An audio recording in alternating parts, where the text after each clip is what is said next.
আসসালামু আলাইকুম। আজকে আলোচনার বিষয় পর্ব ২ বানান শুদ্ধিকরণ। বিশুদ্ধ বানান কোনটি? বিশুদ্ধ বানান হলো দূষণীয় দ দীর্ঘইকার মূর্ধন্য স মূর্ধন্য দীর্ঘইকার অন্তস্থ অয় দূষণীয়।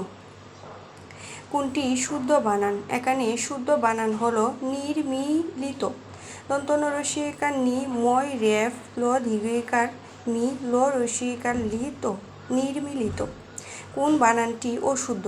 এখানে অশুদ্ধ বানান হলো উপাচার্য।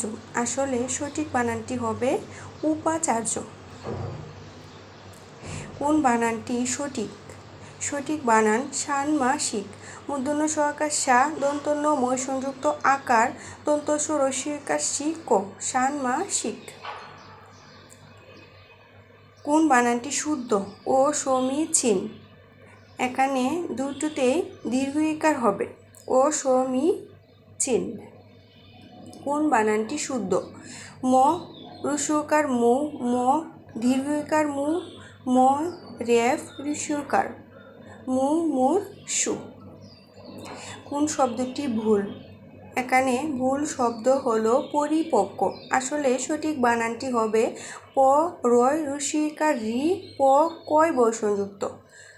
কোনটি শুদ্ধ বানান? শুদ্ধ বানান তিতিক্ষা ত রস্যইকার তি ত রস্যইকার তি কিয় আকার তিতিক্ষা।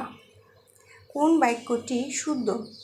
শুদ্ধ বাক্য এখানে তাহার জীবন সংশয়াপূর্ণ।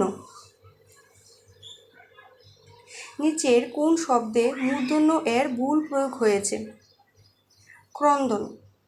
এখানে মূর্ধন্য না হয়ে দন্তন্য হবে। ধন্যবাদ ভিডিওটি শেষ পর্যন্ত দেখার জন্য। ভালো লাগলে একটি লাইক দিন। সবার জন্য শুভকামনা।